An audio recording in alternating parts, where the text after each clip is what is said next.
Okay.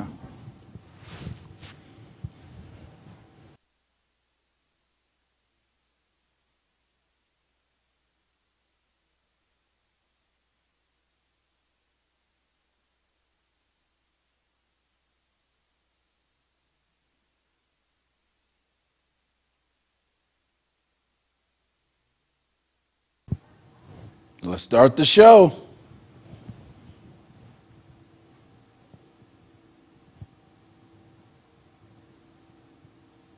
Activate your voice! Fight for your right. Speak up. Speak out. We're union and we're proud. Go Union.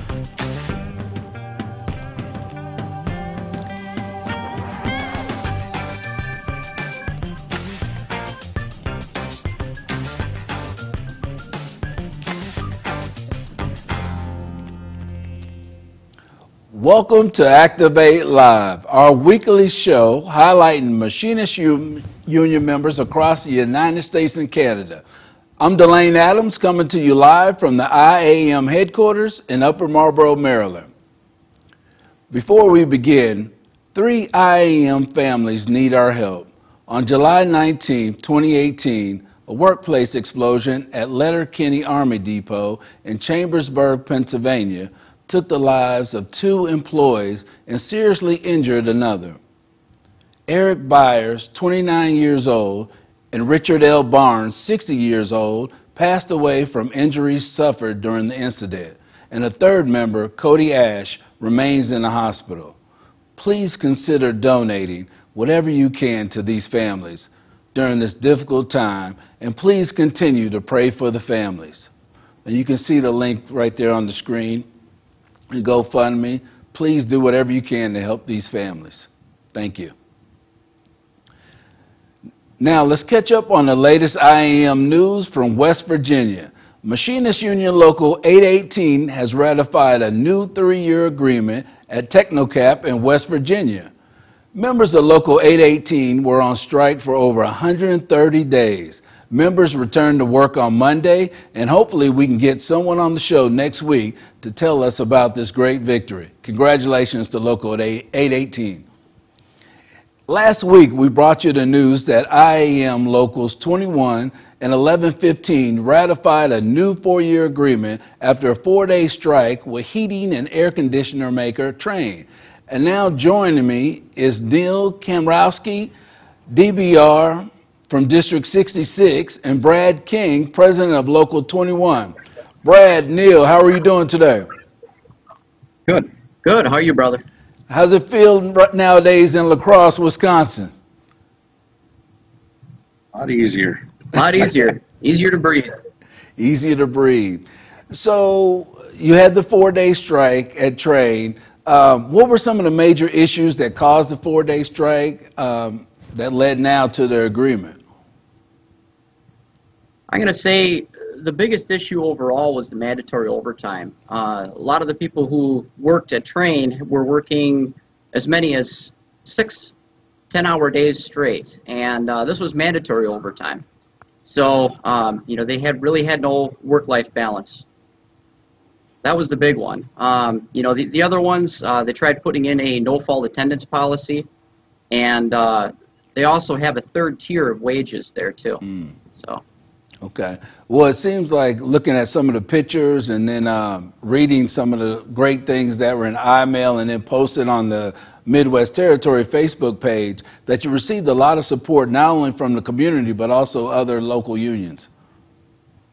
Yeah, absolutely. It was kind of a different feeling being out there on the picket line and having bus drivers who are also union honking the horns and waving as they drove by. Firefighters and police were doing the same thing. We had people from other unions, even Teamsters who were part of the brewery here in town, came out on the line. They gave us water. Other local lodges did the same. AFL-CIO was very supportive. Right. So, it was a strike's never a great experience, but the community support itself was a good experience. And Brad, from the local perspective, what are some of the things that helped the local and the members get through this period and help them get to the ratification? Well, right from the get-go in February, we, as a committee and Neil, went out to Placid Harbor for the negotiation prep. We, from there, we set our calendar, we set our goals, how we're going to establish solidarity within our ranks.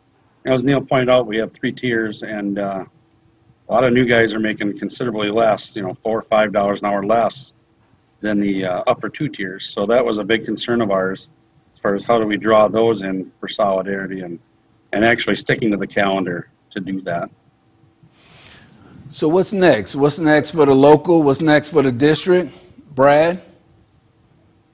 Right now, we still have to maintain the solidarity within the ranks. Okay. Right now, we do fall in the right to work.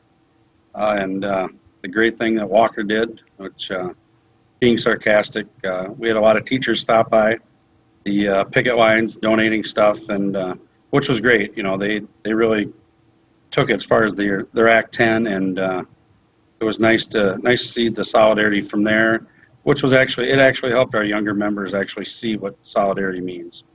Let's talk about that for a second, Brad. You touched on right to work. Neil, have you seen more labor members getting more involved since the passage of right to work there in Wisconsin? I guess I'm going to say it's a mixed bag. You got those that have never been supportive that are still not supportive, but then you see those that have been supportive just kind of not really activated, becoming more active. So, overall, I'm going to say the solidarity that Lodge 21 and 1115 experienced here echoes, I think, what the labor movement's seeing overall. Okay. And were people encouraged with the victory in Missouri? Absolutely. Okay. Well, great. Well, no, we appreciate. Thanks for coming on, Neil, Brad. Congratulations to the locals, and congratulations on this new agreement. Thank you. Thank you. Thank you. I just want to thank the Grand Lodge as well as Midwest Territory for the assistance that they gave us in this entire process too. Yeah. And Neil, we saw a lot of the news stories that came out, and that was great that you guys were pretty proactive in making sure you got the message out, especially about why you were out on the line. So great job. Thanks, brother. Thank you. All right, take care. Thanks. So now we have Mark Harvey on the line. No. Okay, we'll wait and we'll switch and talk about commenting, liking, and sharing on Facebook, Twitter. Oh, and we have a nice message. So proud of you, Neil.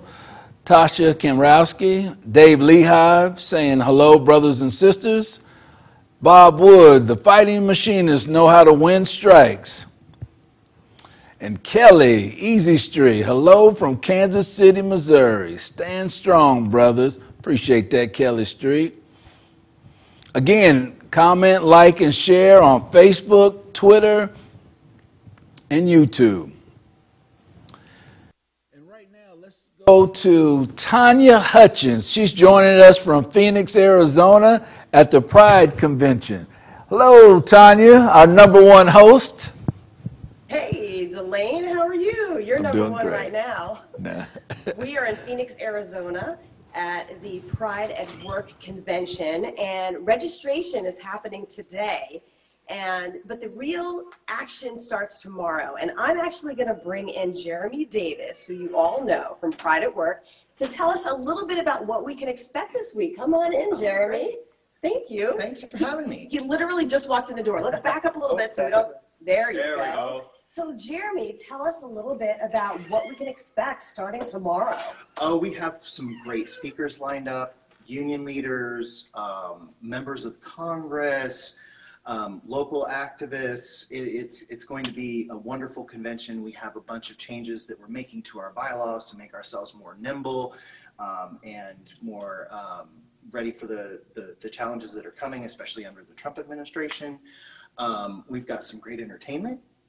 Tonight's reception, we have Is it Motown Diva? Motown Diva, yes. She does union parodies of Motown songs. So she writes new lyrics to them, and she's just fantastic. We have seen her before. I first saw her at a CLUE convention, Oh, a yeah. Coalition of Labor Union Women. But if anybody is just joining us and you don't know what Pride at Work is, I'm going to let Jeremy explain. So we'll be educating everyone, even non-union members. Great. Yeah, Pride at Work is the LGBTQ, lesbian, gay, bisexual, transgender, queer constituency group of the AFL-CIO. So we represent LGBTQ union members throughout the labor movement in all unions.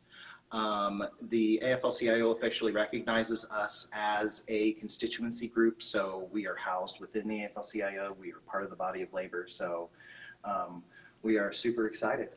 Ready to get this convention started. And we have a machinist union delegation here. They are just starting to arrive, and you have a great panel discussion coming up tomorrow. I forget the title of it, but Rhonda Rogers is on it. Brittany Anderson is on it. Yes. They're going to be talking about the future of civil and human rights work in the labor movement, given, the changes in the administration with Trump and given, the changes in labor, especially after the Janus decision came down and resources are a little tighter. How are we going to get our work done in a time of less resources and more need? It's so important for people not to give up, isn't it? Oh, absolutely, absolutely. This is like a crucial time to come together, so I'm so glad that everyone's meeting here this week. Yeah, we are too. What else do you want people to know about a Pride at Work convention if they've never been before? It is a lot of fun. There are a lot of great people. We have one of the most diverse groups of members and attendees. It is 3 days of learning, of figuring out what the future looks like. We have workshops on Friday, teaching everything from, how to bargain inclusive contracts to the problems with neoliberalism. So, we cover it all, and we try to make sure that there's something for everybody. There is a lot of learning going on here, and I'm going to try to get into as many workshops as I can as well. So I know you're busy getting ready. Registration starts today but continues tomorrow, I know, and people are just starting to arrive. So we are so glad that you took a few minutes out to talk to us. Oh, I'm glad to do it. Thank you. Thank you so much, Jeremy. So Jeremy's going to back at work. He had his National Executive Board meeting today, and they just got out. They're just breaking. We have Peter Greenberg here from our Strategic Resources Department. Rhonda Rogers is going to arrive here as well, who is our Director of Women, Human Rights, and Young Workers Department. We also have our General Secretary Treasurer, Doris Cervantes, will be here, and also Brittany Anderson will be here as well, who we've interviewed in the past. So we hope to bring you some more live updates throughout the week to let you know how this convention is going here at Pride at Work in Phoenix. So we're getting things started, Delane, and we'll show you all of the people who are from the Machinist Union coming up in the next few days. Great. Sounds like a great convention ahead, Tanya. I can't wait to see members from the IAM in the pictures. Yeah, and this room here, which I'll take this down for a minute. Okay. This is the room where everyone's going to be for the first plenary session. So everything is still being set up, but this room will be full tomorrow of Machinist Union members and members from other unions that are part of the AFL-CIO from all across the country and hopefully Canada too. I'll have to give you an update on that. But it's a chance for everyone to come together and work towards equality for LGBTQ workers. Lots of allies are here as well. So it's every time there's a convention, it's a chance for all of us to just work together to see what we can do individually and as a group as we go back to our home states and our home unions. Great work, Tanya. Thank you for that thorough report from the Pride Convention in Phoenix, Arizona. Well, again, as always, join the conversation. Talk about everything you heard so far. Right now we have Robert Foster, hello from Chambersburg, Pennsylvania, District 1. Tammy Yeager, hello from California, thank you. And Dave Sneed, Local Lodge 315 from New Jersey, stand strong. All right, great comments. Well, this past week, IAM members from the United States and Canada attended the 2018 IAM Workers' Safety and Health Conference. And joining me now is Terri McClendon to talk about this conference and everything that went on during the week. How are you doing, Terri? I'm doing great. Doing great. Thank you. So you had a great conference in Hollywood, Maryland, and a lot of great issues discussed. What were some of those issues? Well, it was a great conference. We had a lot of different new guest speakers. Some of the things that we talked about was harassment, which is really big right now and is a subject that we need to be having a conversation around. Active shooters, also very important with, basically every other day there's a shooting somewhere. And we had the policeman from a special agent and a sergeant coming from Amtrak up in Delaware, Amtrak Police Department. So that was really insightful and really interesting.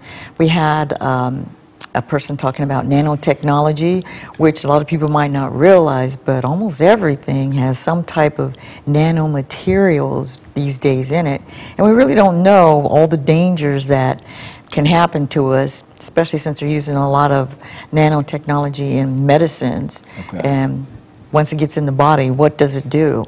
Let's go back. Nanotechnology, break it down for us. Nanotechnology is about nano-sized particles, and they're so small that you can't see it with the naked eye. You have to have special equipment to see them. They're so small, smaller than a virus even.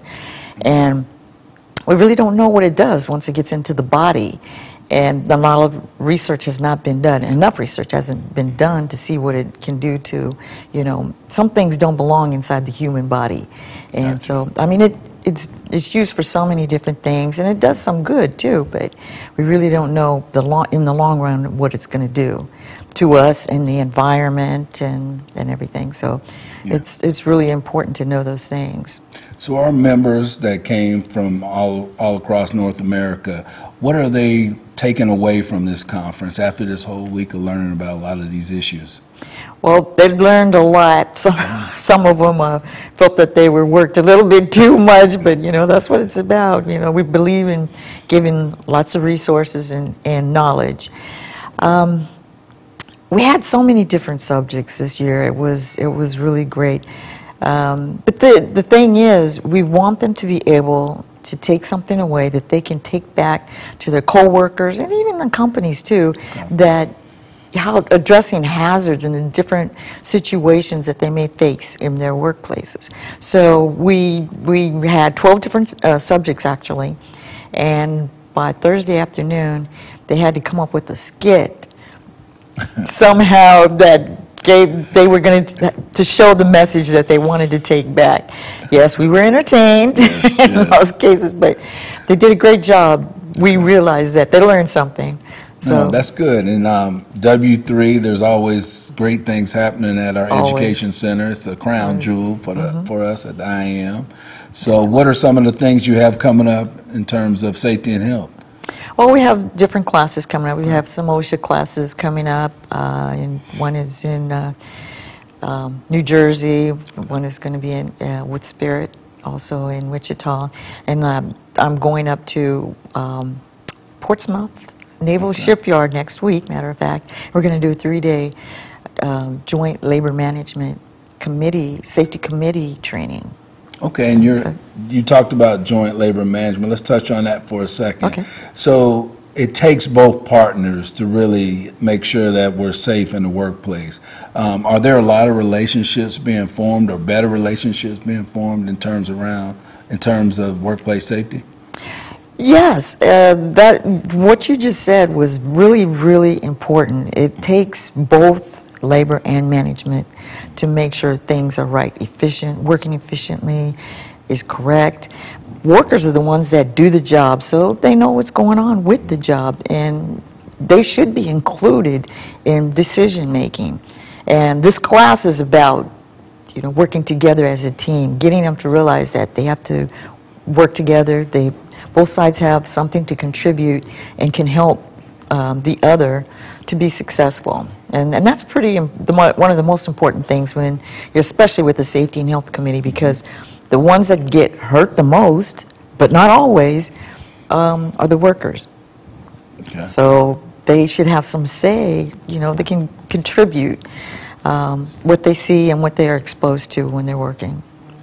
Oh, as always, a great job, Terry. We appreciate all the information that you give, not only here at headquarters, but throughout the territories. So thank you for coming on Thank you. and continuing to share all this information. Great. Thank All you. right. Appreciate Take it. care, Terry. So again, feel free to comment.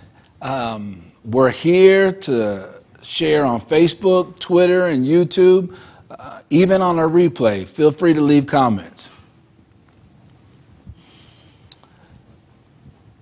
Join the conversation. Let us know what you think. So now we have a special events calendar. September 10th through the 14th, we have our IAM Aerospace Conference in Fort Worth, Texas. And September 24th through the 28th, we have the Midwest Territory Staff Conference in New Orleans, Louisiana. And don't forget, registrations are soon due for the EAP 1 class, Veteran Services Program class, Advanced Women's Program, Intermediate Web Development, and September 23rd through the 28th is a Young Worker Strategy. Well, that's it for this episode of Activate Live. Tanya Hutchins will be here next week, but remember, keep the comments coming, and don't forget to join us again next week at 3 p.m. Eastern, noon Pacific on Facebook, Twitter, and YouTube. See you then. Have a great day.